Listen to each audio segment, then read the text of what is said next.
Yes, CR here, reporting live from day one at E3 here in Los Angeles. It's been another crazy day, so I apologize if I seem rather tired. That's because I am. I've been playing and looking at so many games. It's been fantastic. So I started my day at the Warner Bros. Booth, where I was among the first people to see live gameplay footage of Mortal Kombat X, which seems to be what they're calling it, rather than Mortal Kombat 10. Don't ask me.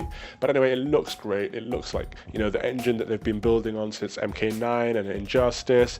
And they're taking a lot of functionality from both games, building on top of that, adding new layers and making it really intense gameplay. It's going to be really fun. As you saw in the press conference, there's new characters, but there's also all the old characters that are there are going to have new playstyles. So there's 3 variations for every single player. So for example, if you're playing as Scorpio or Sub-Zero, they will have 3 different playstyles with 3 different sets of abilities. And you can judge what playstyle you're playing as by your character's costume. So there'll be 3 slightly different costumes for each different character. That's a lot of work and it looks quite good. So you can kind of tell what your opponent is by what they look like, and you can adjust your playstyle to match. That is going to be interesting. The whole game looks great. There's going to be some storyline to it again, like we saw in MK9, which was fun. Some of the characters are going to be related to the old characters. That's cool. I think Sonya and Johnny Cage have a daughter who will be a character that will be playable in the game. There's the dual, there's Ferratora, which is the 2 characters in one, you know, the big tank and the little woman on his back, which you saw in the press conference. All looks really fun. And then I saw Arkham Knight. Now that looks like a serious game. I know a lot of people are excited about it.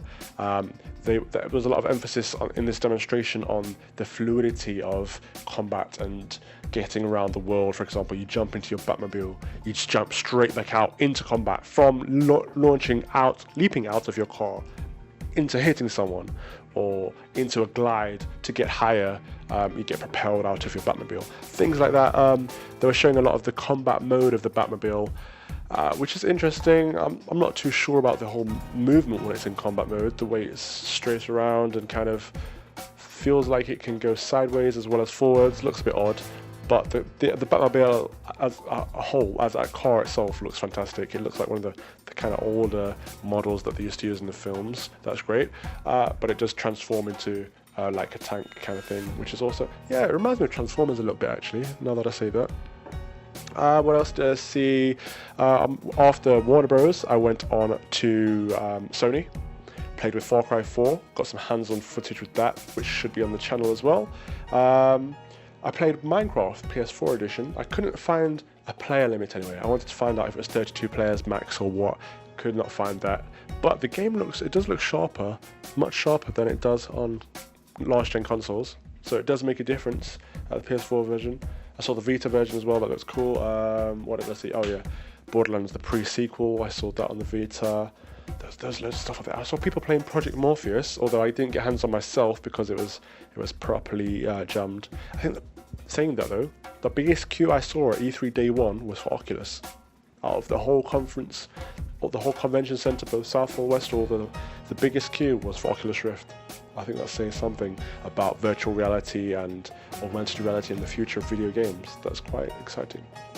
So then from there, from Sony, I went on to Activision, where I got to see gameplay of Call of Duty, Advanced Warfare. Looking good. There was a big emphasis on the cloak ability. They showed us a few new abilities. There's a couple of different grenades, one that you throw and you kind of see heat sensors of players, well, AIs around the level, and you can shoot them through walls. So that will be interesting if that makes it into multiplayer. There's another grenade which you throw and it kind of hovers around for a second and then it flies towards your target, so it's like a homing grenade. That's interesting as well. I'm really looking forward to finding out more about this game, and I want to see some multiplayer, but I don't think we're going to see any multiplayer until at least Gamescom. But you know, we can hope. But the single player does look good. Like I said before in the conference, the graphics look great. It looks like better than any other COD we've ever seen, which makes sense really, I suppose. Yeah, all looking very good. Other than that, oh yeah, I went to see Disney Infinity as well. Picked up a little thing. I haven't even opened this yet, so I'll give it a little unboxing live for you guys. And it is Nick Fury, so There's a little thing on the booth where you get a random character. That's pretty cool, man. So obviously this is a toy for the game itself. Disney Infinity 2.0. The big difference with 2.0 is that Marvel characters are not focusing too well. But yeah, Marvel characters are making an appearance. I think a lot of people are going to be happy with these. They do look very stylized, like the cartoons that are airing on TV at the moment. There's an interview with them going live as well. I've got loads of interviews going live from what I've seen and played today. Yeah, I'm chuffed with Disney Infinity 2.0 as well, I must say. I do like these games. I know they're aimed at children, but adults can play them too. I love just collecting the toys for one, but all the abilities that the characters have in game is pretty cool, and mirrors what you would expect the superheroes or villains to do. All very, very good. I've had a great first day of E3. I popped over to Devolver as well. Devolver are hosting a little barbecue opposite the conference. Played Broforce. Broforce is fun. Reminds me of Metal Slug, proper old school shooter action. It's 4 players at once, all on the same screen. It's madness because you just don't know what's going on. Bullets firing everywhere, things exploding. It's crazy. That is great. And also Heavy Bullets. Now, that was really, really good. This is an indie game made by one person. And then there's someone else composing the music as well, but it's got an art style which is kind of almost like hipster tie-dye kind of colors, I really like that. And the whole idea is that you shoot these big ass bullets out of your revolver. You have to reload them one bullet at a time, and when you shoot them you can pick them back up because there's big bouncy things on the floor, and you have to really be careful of your bullets. So if you kill a mob, you want to pick up your bullet again, otherwise you're 1 bullet down, and soon you'll be out of bullets and you're, mob food. I like that. There's a little ecosystem around it as well, where you have to kill mobs to earn coins, and when you earn coins you go to like a